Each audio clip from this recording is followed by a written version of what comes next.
Still do 7 NUFC Matters shows for free a week. But if you want to support the channel, there are a few ways of doing it. Hit the like button on each live broadcast or video. This helps the channel grow. Hit the subscribe button and select the all notifications options. Hit the thanks button to buy a super sticker. You can do this on the live chat too. You can also join our Patreon page or buy us a coffee at the link in all of our video descriptions below. We are also looking for sponsors. If you want our latest advertising rates and how you can get involved, then email John at nufcmatters1892@gmail.com. Thanks for watching.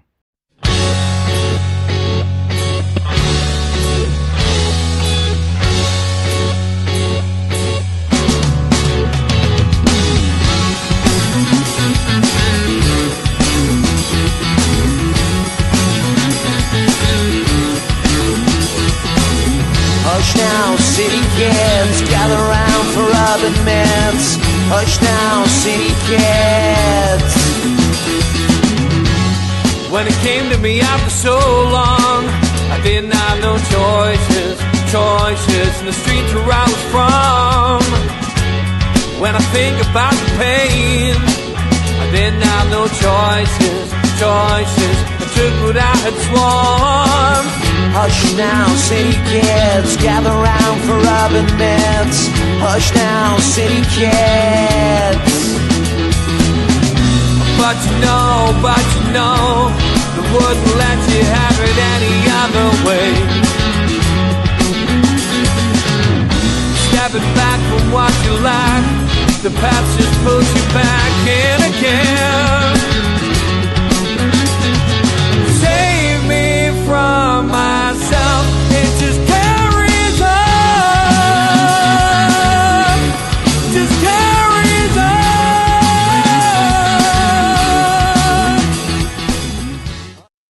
Good evening, welcome to NUFC Matters. It is the Fans Forum, Monday the 6th of October. Welcome to everybody at home. Welcome to the moderators. Welcome to Tom, Magnus, Kevin, Pablo, Alwilly, George, Alan, Ian and Darren. As we look back, first of all, at Newcastle United's win yesterday in the Premier League at home against Nottingham Forest by 2-0. I'll give you my thoughts first. Changed slightly. I've managed to watch the game again today. I thought the first half yesterday was rather dull, and the second half, Newcastle played better. After watching it on TV, you know what? Sometimes you do change your mind. Newcastle were quite dominant in that first half, just didn't get the rub of the green. So I'm quite happy to take back and retract what I said maybe on social media. I wasn't very critical last night. I just felt it was a dull game. And I think that dull game probably stems from the atmosphere. Atmosphere was terrible, very dull. Crowd weren't up for it. It had that 2 o'clock on a Sunday feeling. I always find that 2 o'clock kickoffs on a Sunday are worse than a 4 o'clock. I think that's because people haven't had time to have a drink. People have either had their dinner and come straight to the match. I don't know what it is, but it's just never the same. However, yes, Newcastle are having to adapt without Alexander Isak. They're having to play to the strengths of the new man in the 27 shirt. And you know what? We had some chances, but we are bringing the midfield into it. Joe Linton had at least 2 clear-cut chances in the first half. Didn't take them. One due to a good save. The other one more or less down to, his lack of striking the ball properly yesterday. But other than that, you know what? Newcastle did create things, but it wasn't the greatest first half of football. Second half, I felt Newcastle played better and got the rub of the green with a wonderful strike from Bruno. Credit to Dan Burn, didn't get enough credit yesterday. He made that run and passed the ball to Bruno, and let him do his thing instead of doing what some centre halves would do, get a rush of blood to the head and hit it into Rose in the Gallagher end. He passed the ball. Bruno got the goal. Fantastic. After that, Woltemade could have had 2 goals in that half. Through misfortune and through again, he hit the bar again. But ultimately, for me, he did enough in the game. His stats are there for everybody to see. Number 1 in his passing, number 1 in his shots on goal, and of course, managed to get the second goal with a wonderfully struck penalty. Anyone yesterday sitting at St James's Park doubting that Woltemade was going to score that penalty, come on, Germany. Germans always score penalties, and he was never going to miss. So for me, 2-0, well deserved. Notts Forest came up to spoil the game. They came up for me to. I just felt they came to spoil. They almost got away with it, but ultimately Newcastle managed to win 2-0. Great result. Very happy. And into the international break. Mid-table in the Champions League, only 3 points off the top, where Bayern Munich are. Mid-table in the Premier League, only 7 points behind the top team, who are Arsenal, and into the next round of the Carabao Cup. So at the moment, mission accomplished for me. You don't want to be the one at front because then everyone's chasing you. Could Magnus's prediction of finishing in that top two come true?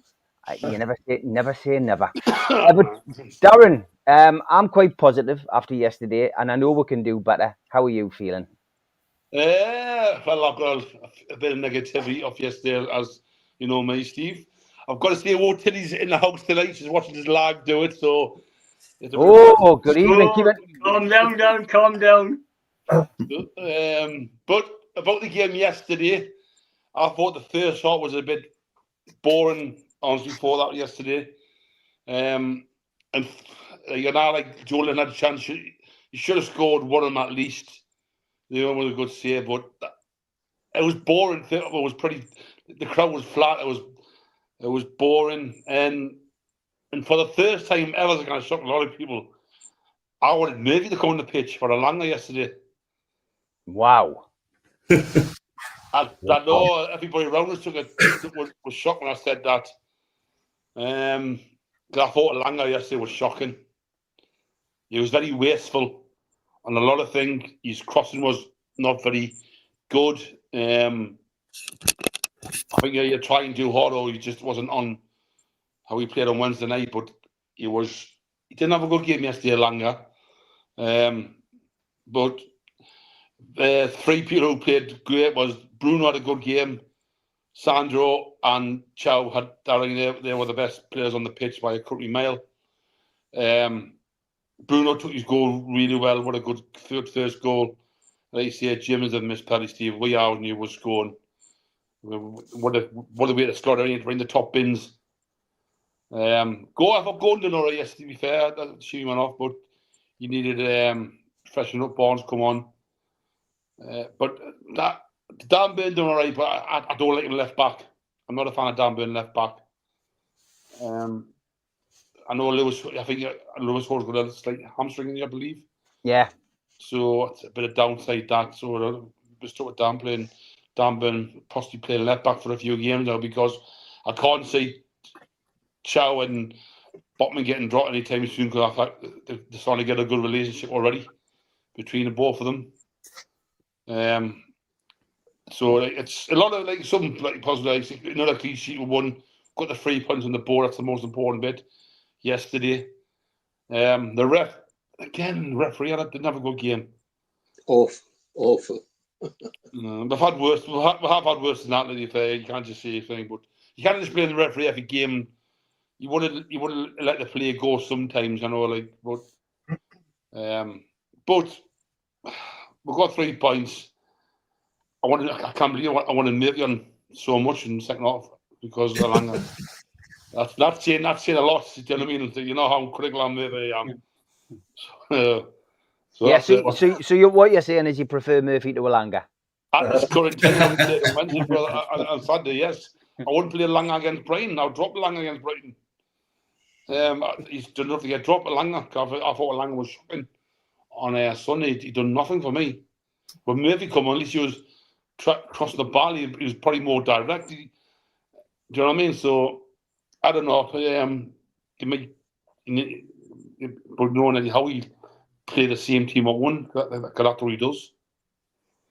So. Yeah, I think Alanga will learn as time goes on. He's having to learn on the job at the minute, which sometimes isn't the best way. But I agree with you. I think watching the game back as well, I didn't think that Gordon had a particularly good game, but he was more involved than I thought he was when I rewatched the game back. So yeah, you've got to give Ange Postecoglou a little bit of credit. The way he set up was deliberately setting up to try and put 10 men behind the ball and just to nullify Newcastle. And I think the credit I give Woltemade at the start of the show was down to the fact that he's got to learn how to play in the Premier League, and he had two big bustling centre halves marking him on that game yesterday.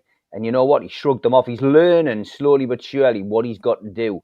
I'd love him to see him have a burst of pace at some point and do what Haaland did yesterday against Brentford.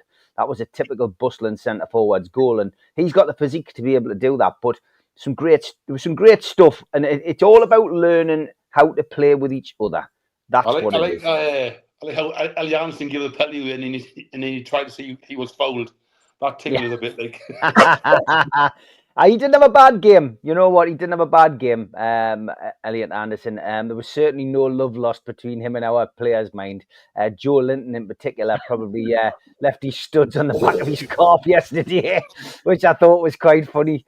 But there was no love lost between them. But cheers, Darren. Good stuff. Ian, good to see you, mate. I know you've been working quite a bit, mate. And good to have you back on a live show. So, what was your take on the game, mate? You're going second as well. You got an opportunity to have a bit of an advantage on some of the other lads today. Yeah, I thought I actually agree with pretty much everything that Darren said there. I think there was a game of partnerships and relationships, and some good and some bad. Chow and Botman look excellent together, I think, considering it's such a young relationship that they've been together, and they're both still fairly young. They look solid as a rock. So that was great relationship, seeing that coming together. I think that the lads are starting to learn how to get Big Nick into it better and feeding him the ball where he needs it. And I thought once he got into the game in the second half, Nick was great as well. They all played okay for me, or really well. I think my best players on the pitch were Tonali, Bruno, and Chow. But there was a lot of other good performances. But I agree. Alanga it was as if he just couldn't get firing after Wednesday, because he was so good on Wednesday, and he was trying the same stuff, but it just wasn't happening. But I think, like you say, he's learning, and that's going to come. I feel sorry for Big Dan Burn having to play at left back. We haven't got any real choice. The only choice would be possibly to break up the centre backs and put Chow at right back and move Trips over to left back. But for me, that's just putting square pegs in round holes, like we're already doing with one player. Then we're doing that with two players, so it's pointless. I think we've just got to put up with it until Hall comes back. I thought probably the highlight of the match for me actually was something that Tommy said, which was when Big Nick scored his penalty. I went mental, and I turned around to Tommy and said, "Did you see him give him the eyes then?" And Tommy, quick as a flash, turned around and he said, "Daddy's always giving him the eyes, even when he's not taking a penalty," which I thought was quite funny for a young lad. But I'm loving Nick and the effort he's putting in, and he put a shift in, and he stayed on the pitch a lot longer now, so it seems like his fitness is getting there. I think it's all going in the right direction. I don't know whether this international break's going to not come at a good time for us, because we seem to be just clicking and getting better. But he's got quite a lot of time with a lot of the players now to really have a good crack at it. So in the 2 weeks, and get everybody back up to match fitness, and I think that the games coming up once we come back after international break are winnable. I'll be very careful how I word this, Darren. But I think the 5 games in all competitions afterwards, we can win them all. And if we do that, we're putting ourselves in a really good position to push on for the season. So that's my thoughts are we did pretty well. And we played them off the park. They were never there to play a game of football. They were just there to try and get a point. So that's what I think, Steve. All right, mate. Good stuff. Baltimore has pulled out of the international team. He's got a virus. So hopefully he'll get over that and have, a good 10 days with Eddie. Maybe he's learning the systems as well. And credit to the guy who's come in during the summer, the set piece coach, because Newcastle, again, watching the game back yesterday, we were trying different things on corners. One that stands out was the first half, I think it was, when we played the corner to the back post. Dan Burn put the header across, and Joe Linton was at the back post. And it was a chance on goal. But we are trying different things, and we're trying to utilise the height that we've got. So credit to the set piece coach for that. Alan, welcome back from your holidays. Did you have a good time? Did Steve? I did. Apart from the Arsenal game, which I nearly flew myself off the ship when I saw the 2 goals go in. But no, just 20 seconds, Steve, just to say I was sad to see the passing of Willie McFall, who was my first ever keeper when I was younger. Great servant to the club, and all the loved ones, I wish him, sorry to hear him going. Great servant to the club, and should never be forgotten, should I say. Regarding the game yesterday, Steve, like the lads have said, the three or four main players were really, really good. I do worry about going forward, Steve. I thought Dan Burn was terrible. He's got a heart like a lion, but left back, it does him no favours. And I do worry. Ian touched on the next 5 fixtures. The next 5 teams are going to target Dan Burn and Trippier. I really worry about our fullbacks. We've got the 2 main fullbacks out for 2 months, and it's going to be a real worry going forward. I thought it just showed you we desperately need a striker, Steve, in my opinion. The first half was crying out for a Haaland because we had nobody in the box 2 or 3 times. We're around the box, and it didn't look as bad, like you say, Steve. We had a lot of possession, but the first half was so poor, in my opinion. Second half, we played really, really well. But it shows you that our weaknesses as well as our strengths going forward. Delighted with a win.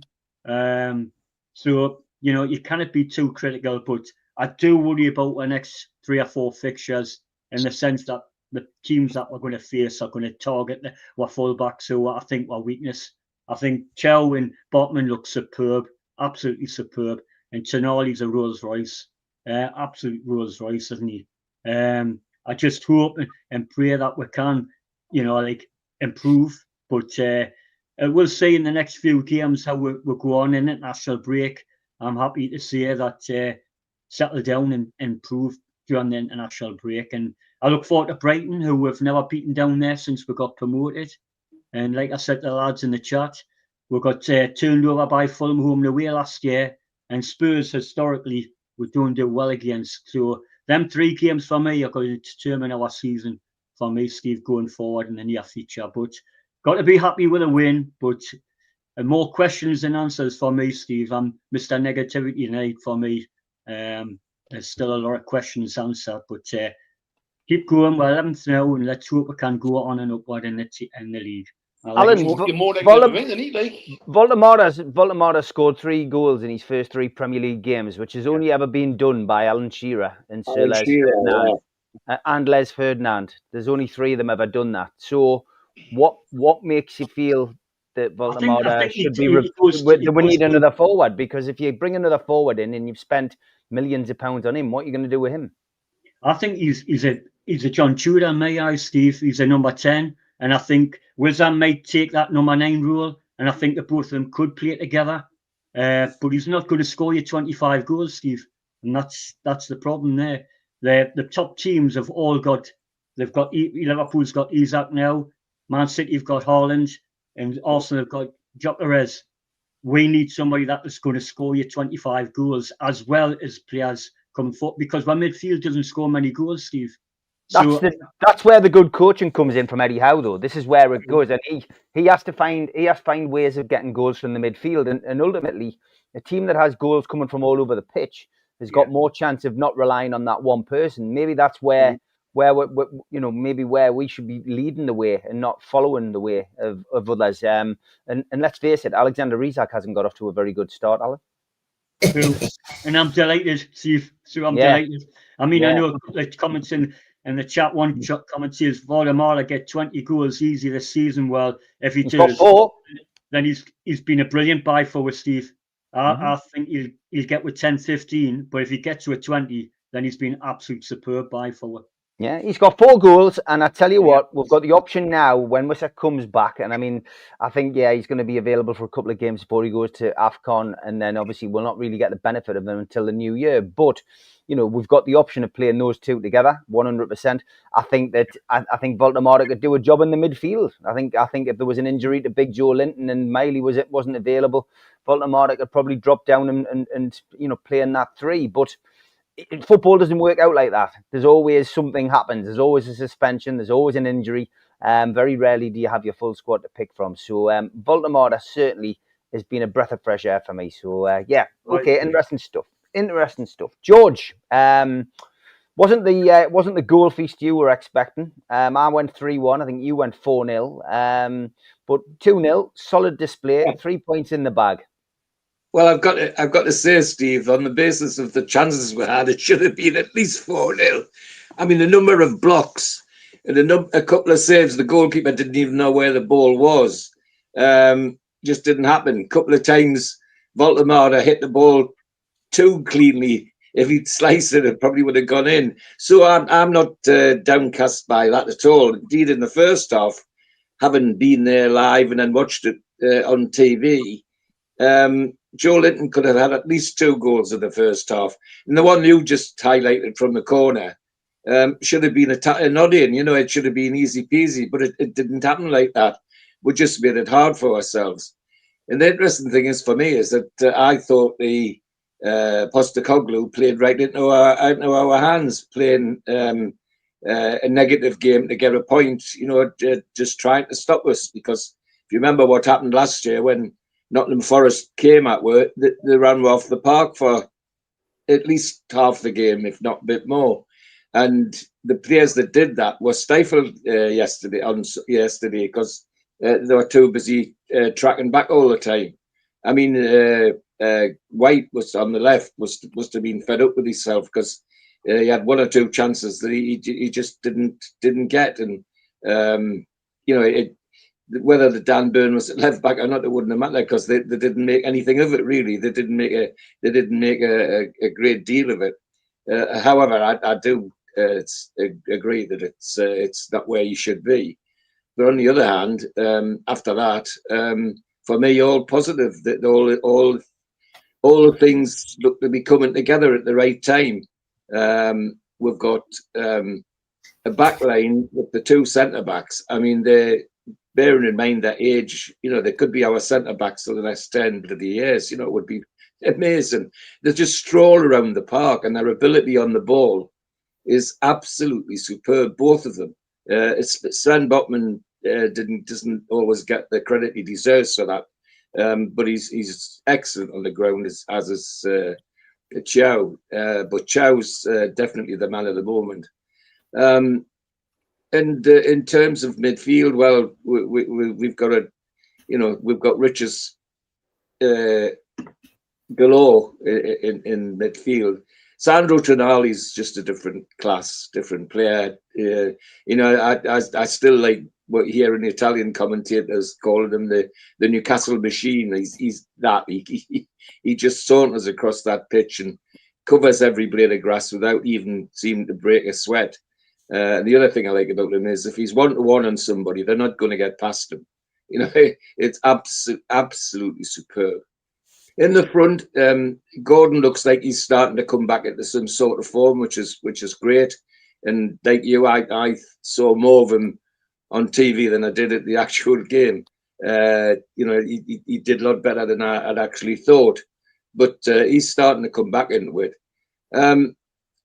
Elanga is a disappointment. He's trying hard. I wonder if he's trying too hard sometimes because he definitely wants to have a go. But when he had opportunities yesterday to make telling crosses, he didn't do it. He went back for a second bite or he turned back on himself and missed that. And so I'm like Darren. After halfway through the second half, I was praying for Jacob Murphy to come on. And what happened? On 10 minutes, and Jacob Murphy was putting crosses in that should have been sitting in the back of the net if we'd had somebody in the middle. So it was good stuff in that sense. Well, centre forward, I think we've got a gem there. how people can say he's not going to get 20 goals when he's got 3 already seems to me it really not giving a lot much of a hope at all. But the big thing for me is his confidence. He's getting so much more confident. His link-up play was sensational at times. You know, people may criticise him because he drops back, but some of that was link-up play that he did with that was brilliant and got things going time in the game, despite being hauled back time and again by their centre halves. I like a striker who wants to score goals. And I laughed on Wednesday night when the commentators were saying that he wanted to take the 2 penalties that Gordon took. And when they asked Eddie Howe, was he upset at that? And Eddie Howe said, no, I don't mind that. Because I like people who want to score goals. Well, I'm the same. And the minute the penalty was done, the ball was in his hands and he was not going to let that go to anybody else. Now, I like that. That sort of confidence you can't pay millions for. It's either in there or it's not in there. And for him, it certainly is. And what a penalty. I defy to find a goalkeeper that would even get near that. Never mind save it. So I think it's much more positive for me than yesterday than the negative. I think, as I say from the beginning, Postecoglou's setup, in a sense, played into our hands. Just it took us a lot longer to break it down than I would have liked. But the important things, 3 points, good 3 points, and another clean sheet. And that's all going in the right direction for me. So very positive. Let's move on to the next one. And I'm quietly confident we'll do something by the end of the season. No doubt about it. Yep, I would agree, George. Denise is in the chat. And yes, Denise, you were on telly yesterday. She was indeed. Can anyone spot her? There she is on the bottom left. Clapping Anthony Gordon off. Yes. Cuddling Malcolm McDonald yesterday and all. Yep, saw that as well. So there you are, Denise. There you've had your moment of fame on here as well. And on to you, Magnus. You're having a bit of difficulty with your signal, but it looks to be okay now. You've heard what the lads on the top row have said. You can start the bottom row off. What was your thoughts on the match yesterday? Well, let's be true. The first half was nothing sensational, and just good to keep it in a stalemate, considering the way we played. It was not exciting by any meaning of the word, and it was kind of killing the crowd too. But I do think we came off a lot better in second half, and Bruno had a sensational performance. Tonali, he can walk into absolutely any team in the world, I would say. I think he's the only guy in our team that could do so. And I don't get tired of praising him. Absolutely sensational. Nobody gets through him. And I just can't get enough of his quality because, I'd be surprised if he doesn't get the success both the club and country in the very recent future. With the game itself, we finished the job. I called for, last time we spoke, I called for 4-1 and 2-0 this weekend, and I got my 6 goals. I just didn't spread them out correctly, and then I was expecting to concede one, and so this was great. I got a 4-0 victory on my birthday, and then I got another 2-0 at the weekend. I think good things are happening, and whoever is criticizing Woltemade at the minute, he scored 4 goals in 7 games. And if you ask Liverpool at the minute, they would be constantly talking about how hard it is to adapt to this league, and how poor little Isak is still adapting to the new colleagues, and the way things go in Liverpool. I'm having the time of my life watching him fail at Liverpool, and long may that continue. Just great that we cashed out. We obviously cashed out at the right time, and I'm getting a very pleasant silence at work because all the Liverpool fans have been very silent lately, and I'm enjoying the silence. It's been great. Great, Magnus, great. Yeah, Love it. very good. It's interesting as well. Like people ask me who your man of the match was. Well, I always just go Tonali and now because Tonali is man of the match every game. That is a good one. You now Yeah, literally yeah. have to pick somebody else with him because it's just a joke. He's so good. It's unbelievable. And I've just written me editorial for the fanzine, which goes to print this week. And I've just said that the best thing about the summer was not losing my two biggest assets, Eddie Howe and Sandro Tonali. And ultimately, that has been the key for me. Lots of hoo-ha over Isaac, but I think Tonali has certainly proven to be one of the best players we've ever signed. I think he will probably walk into a lot of people's all-time 11s now as well, and we've already done that series on here for most panelists. Al Walid, good evening, and give us your thoughts on yesterday's match. Hello, lads. Great week with the two winning results. And also Liverpool is losing. And Isaac, as you said, not score. This is really make my week. And I don't want you to be upset, but inside me, I don't like too much. I prefer always not to give the players too much credit because I don't want the summer stories to be back. For Woltemade, I think he's as Mr. George saying, he's have a much confident. I believe he need also maybe more slack. He's under a lot of pressure, replacing Isaac, and he's like Newcastle invest too much in him, and we saw the statement of the Bayern Munich guy. Also, we are not around because the injury to help him, and I think he's doing a great job, and he will be better, I believe, if coincidence help him with playing with two striker. I think he will shine more, and these games, regardless, the first half, it's the most important as always. It's the results, because this is what will get us forward. Not much, the result much important than the performance. To achieve, I think the possible goal is the minimum, I believe, is to reach the top 4 and round of 16 in Champions League, and hopefully some final.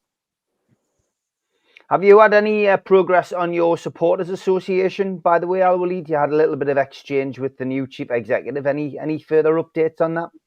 Nothing. No, nothing at the moment. Okay, well, he'll be getting his feet under the table, so hopefully you will get some progress on that. Keep us updated on that, Al Walid, please.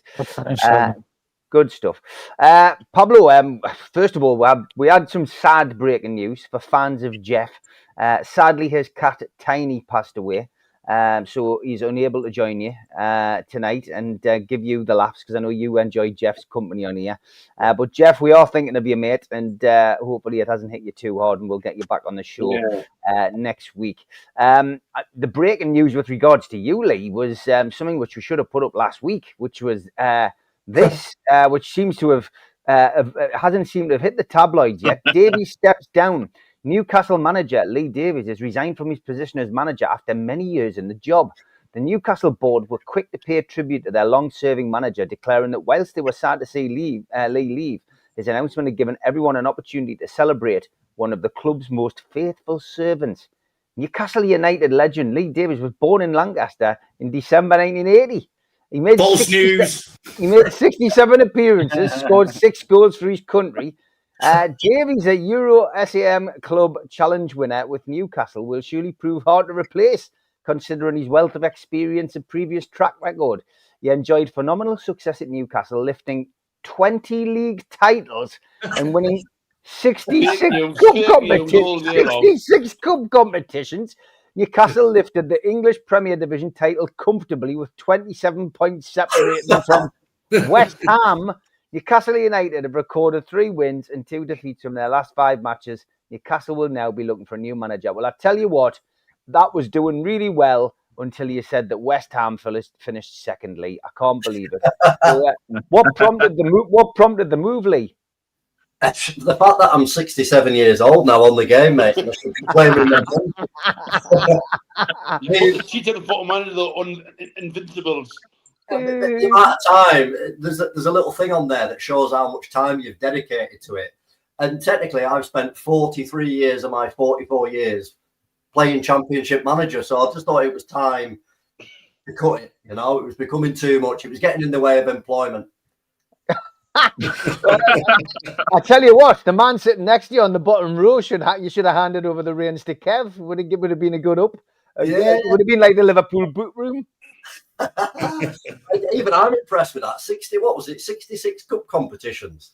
66 cup competitions and 20 league titles. Brilliant. I've got all I can say is I know my formations. That's it. All right. Then what about the guy who's following in your wake? Anyhow, how did him and his lads do yesterday, as far as you're concerned? I think it was interesting, mate. Obviously, I'd sat watching it with my dad, who's a Forest fan, so I have kind of exactly, yeah, it went down well. I always kind of watch them games a little bit.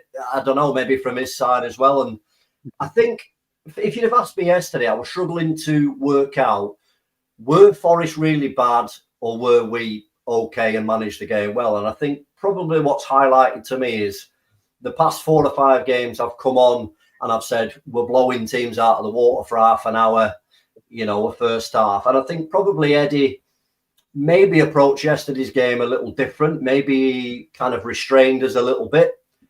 Forest clearly turned up not wanting to play football. And I mean, I can promise you one thing, Postecoglou isn't going to win any trophy for Nottingham Forest next year if they continue in that vein. But I don't know, mate. It's a tough one to assess because any Premier League victory of 2-0 and a clean sheet, you've got to applaud that, whichever way you go about it. You boys have highlighted, the players that are excelling. You kind of Chow and Botman look absolutely phenomenal at centre-back. And had Dan Burn not been drafted in at left-back, I can't see how Dan Burn fits into that dynamic at the moment, but which will be a sad day. But his role within the club is going to change. But we knew that. I just think it's coming a little quicker than maybe Eddie anticipated. So that's really pleasing to see. I thought Trippier did well. Usual 7 out of 10 performance from Trippier. Rallying the lads. Bruno was outstanding, back to his best. And then I think we moved further up the pitch, which is where we kind of the bone of contention at the moment. You highlighted, Steve, we're in the next round of the Carabao Cup. We're in with a shout with the middle of the league. We're doing all right in Europe. And all that, you're very much right. But underneath all this, for me, and probably you lads watching it, we just feel there isn't that chemistry. Now, I understand it will take time, I hope the light. But I think there's just one magic ingredient missing, and I can't put my finger on that, where we seem to get to the final third of the pitch. And you mentioned Elanga maybe needs time to this, maybe needs time to the other. But Elanga is probably my big gripe at the moment because he's 23. He's not a youngster. Where Woltemade, I would give him a lot of grace because he's come from a different league, moving to a new country, all the challenges that go with that. Anthony Elanga is a 23-year-old Premier League footballer who's come from a Premier League rival, call it. So for me, he should be the one that maybe should be hitting the ground running, and Woltemade the opposite. So I'm struggling to give Elanga much grace at the minute because all I see is a player who has all the raw ingredients but doesn't have the quality. And like George mentioned before, there are some things you can't teach in football. And that coolness and calmness when you get in that position, and don't get me wrong, the lad gets himself in some phenomenal positions. He busts his arse off. But when you get to that business end of that football pitch, for me, I just cannot see it with Elanga. Much the same as you, Darren. I was almost elated when Murphy come on. I think Barnes did well when he come on. But on the whole, as a game, I think it was well managed. But I think Forest helped us manage it well, if that makes sense. I think come up against someone a little better, we may have seen a different outcome. But we can only do what we can do. We're building that little bit of momentum. We're going into the international break, which I don't know, maybe it's a good thing, maybe it's a bad thing. I'm not sure. With the Wissa thing, my only worry, I think Woltemade is going to be predominantly up there for the rest of this year and probably through January, because by the time Wissa gets fit, and hits the ground running, he's probably going to be jetting off to, what do you call it, Ofcon, AFCON, whatever. So I just don't think we'll see the best of him this year. So I think there's a big responsibility on Woltemade's shoulders. Thus far, he's handling it well. Everything's not going to go swimmingly well, but on the whole, mate, pleased. But I'm still, something still itching me a little bit that just doesn't see us kind of spinning how we should be spinning. But yeah, on the whole, mate, really grateful for the win. Good stuff. Good luck on your retirement. Kev, Kev, your views from the States. We've got the two lads from the States. Propping up the rear again. Yeah. No, I thought it was a very professional performance overall. Grew into the game slowly. I think I'm not blaming travel or anything like that, but you know, that toll of traveling into Brussels, playing in Brussels, you know, Eddie's having to move his side around for the midweek game. Then what does he do against Nottingham Forest? So he's had a lot of dilemmas. Plus Lewis Hall injury that he knew about, but then that didn't know about, but then knew about. So he's had to really make tough decisions in terms of how we're going to set up, how Nottingham Forest going to play. And I thought Nottingham Forest were really poor, to be honest. Like the lads have said before me, that they just sat in, played very low blocks, and that's the problems that we've had for a good season and a half to break teams down. But with the slow start, I thought, and Eddie Howe mentioned in his post-match that it was like slow, methodical, weren't making runs in beyond, didn't give them really any problems outside of maybe the Joe Linton chances that he had. Pretty much the keeper should be saving them all day, really, in my opinion. You know, weren't really troubling him. The Elanga thing, it was just genuinely frustrating as a wide man myself. It was genuinely frustrating, and and I agree with George. He could be trying too hard, but trying much as you like, but hit the first man with every cross that you have as a professional footballer. I'm sorry, that's a problem. I mean, your delivery's got to be a lot better than that. He'd done better when he cut in on his left side to put the ball in that way.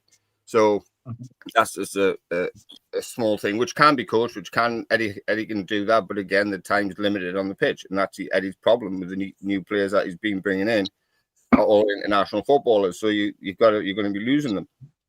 But apart from that, you know, we grew with the game. I lost a little bit of a feed for about 20 minutes, which was quite frustrating. So I had to listen to it on the old radio for a minute. So I was trying to pick up what was going on.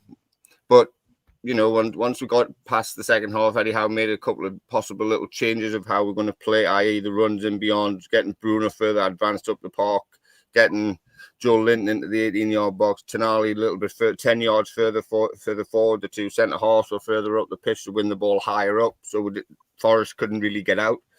And at the end of the day, the ball was coming. And what was the great thing for me was when Bruno Guimaraes lost the ball, they cleared it essentially. I lost the ball, and his recovery run to win it back when he fouled Morgan Gibbs-White, which was never a foul. He was just more physical than him and won the ball back fairly. But that says to me that even after the Champions League game, which does take a lot out of you, to do that recovery run, to win the ball back quickly, to have that intensity in the final third or the middle third, to create an attack. And then, you know, I was praying for Dan Burn not to have that shot to goal, because the whole Gallagher end was pretty much telling him to shoot. And I was saying, no, just slip it, just slide it left or right, whatever, do something different.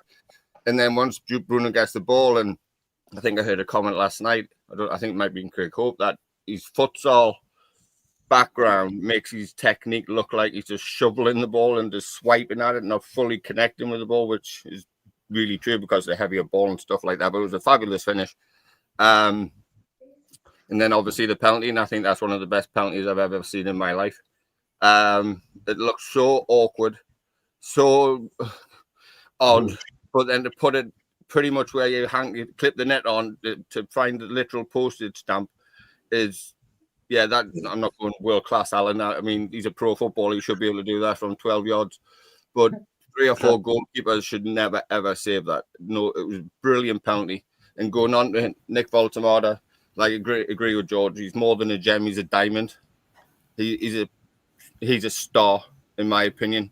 He got ruffled up by these two big, bruly centre halves again yesterday. His shirt was being pulled. He's developing the physicality of Premier League play.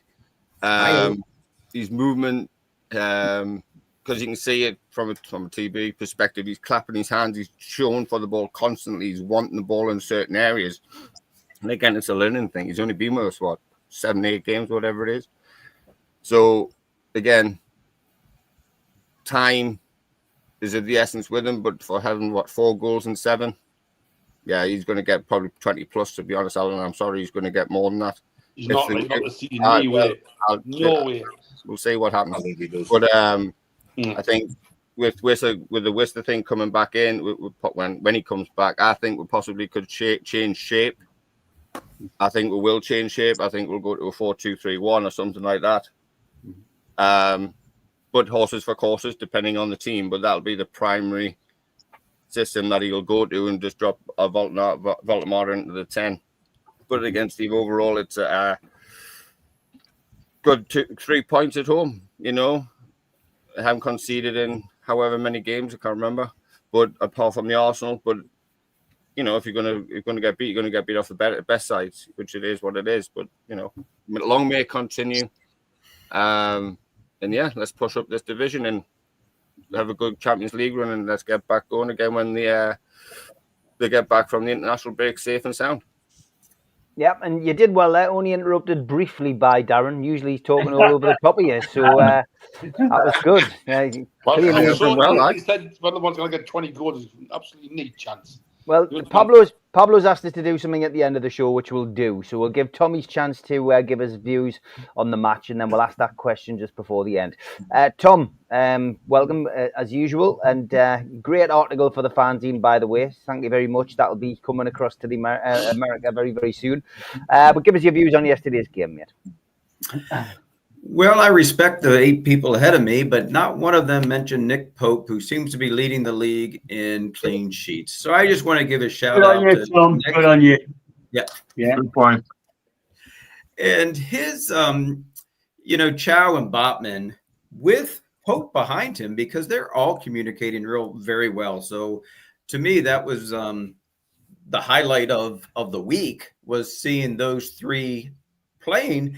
That they, especially Chow and Botman, they could be there for the next 10 years, for crying out loud. They just started playing together, and they look like they've been together forever. Their communication is just wonderful.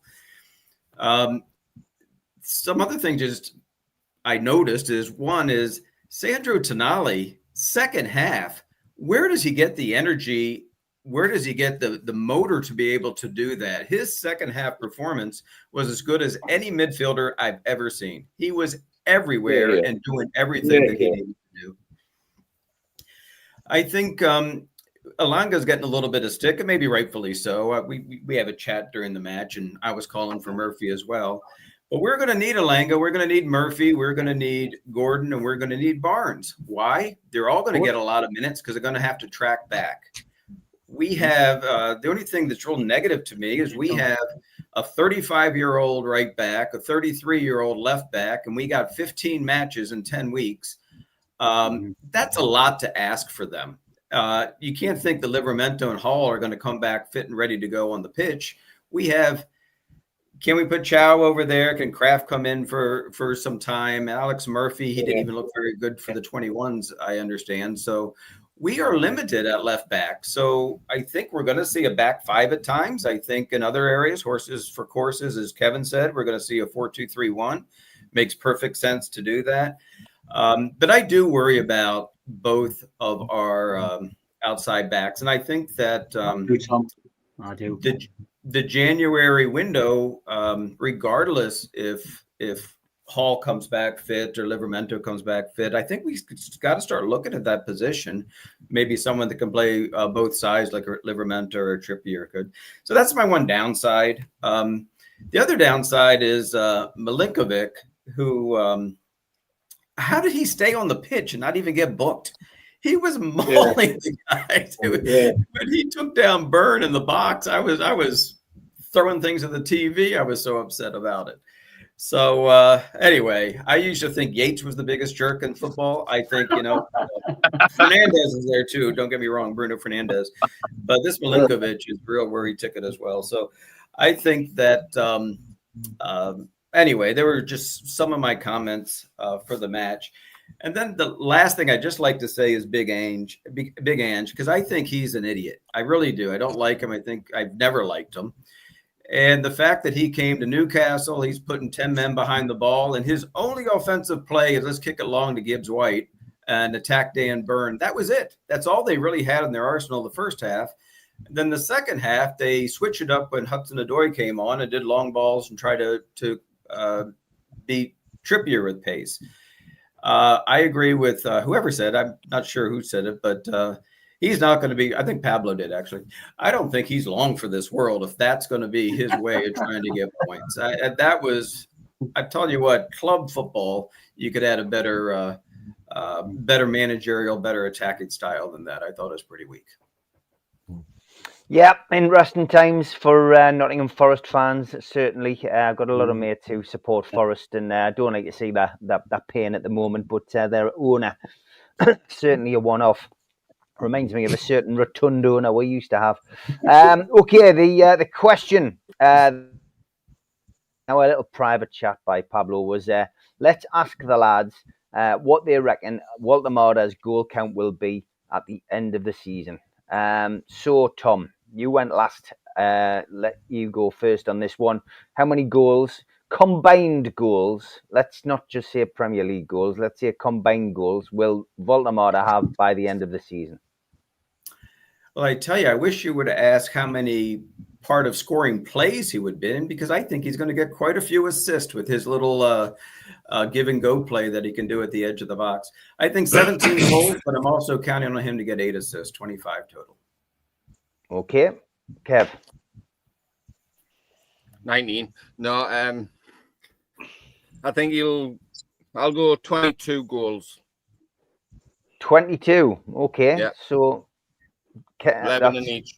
11 in the Champions League, say 11 in the Premier League. Couple in the Cup, why not? Just okay. Pablo? I think I'm going to go 23 all competitions, purely for the fact that he's going to be the main man throughout. And we are in everything. 23. Okay. Al-Walid? 16. 16. Magnus? Yeah, I'm going to say he's going to score 20 goals and he's going to make another 5 assists. And I'm only basing that on the fact that William Osula is going to be a hell of a backup for him as well. And he's going to get another 10 to 15 goals. So we have our third striker performing really well, and I will take nothing off him. I think he's going to be a great backup. Woltemade will get 20 goals. 20 goals. It's all on average around about 19, 20. George? Oh, 23 for me, Steve. He's just come into a league which is strange to him. And within 3-4 games, he's already shown what he can do. And the way he was handled by Nottingham Forest yesterday, they just couldn't handle him without roughing him up. And he took it and came back for more. The other things I said, I like a striker that wants to score goals. When somebody grabs a ball like that for a penalty, I suspect he's going to be taking more penalties than Gordon will be in future after that one. So 23. If I may add to that, he just hit that penalty like a 9-iron, man. It was amazing. Yeah. Well, if you want to put a ball where no goalkeeper in the world can reach it, that's it. As Kevin said, that's the sixpence. That's when he hit that sixpence. It's nobody's going to touch that. Exactly. Okay. Alan? I think you get 14, and I think you get about 7 assists. And if he does that, he's absolutely had a fantastic season. If he gets only more got 4, man. Well, I think Wissel will get more than once Wissel comes back. I think Wissel will get about 17, Ian, personally. Right, okay. Ian? Well, I would have said before seeing that penalty, I would have said probably 18. After seeing that penalty, I'm going to, what was the highest everyone else said? 23. I'm going to go 25. He's taking every pen. He's taking every penalty. Right? He is taking every penalty. He can score with his head as well, which everyone said he's not very good with his head. He's he's mint with his head. He's great with his feet. He could score it off his arse if he wants to. 25. 25. Okay. Isn't Gordon the number 1 penalty taker? I'm just putting it out there. Yeah, well, it seems like that. It seems like that. Yeah. Not It seems anymore. he was designated when he was on the pitch, so obviously that went to Baltimore yesterday when Gordon had gone off. So it'll be interesting to see who gets the penalties when they're both on the pitch. But I would imagine it has been Gordon. Yeah. Darren, we'll get a prediction off you and a prediction off Tilly. Let's go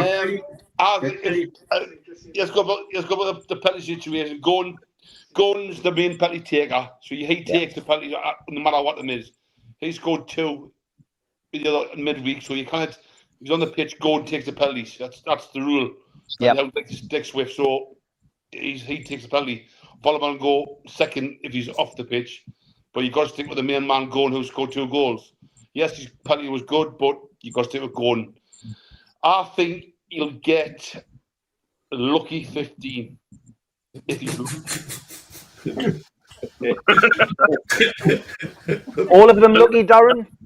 I just think he comes too deep. I don't think he's a natural goal scorer. I watched that. I watched him I watched him when he warm up. His shooting's not very great. I'll go in early, Stephen O'Do, and I watch him when they have the shooting. You know what I mean?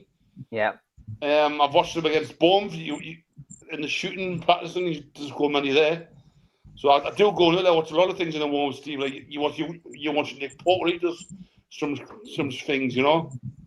So I think you'll get 15 if he's lucky. Tilly, what do you think? Gold? 11, she says. 11. Right. You see, sitting in the room with you gets people more negative. That's what happens. Funny face of believers. Either that or she's scared she's not going to get any tea.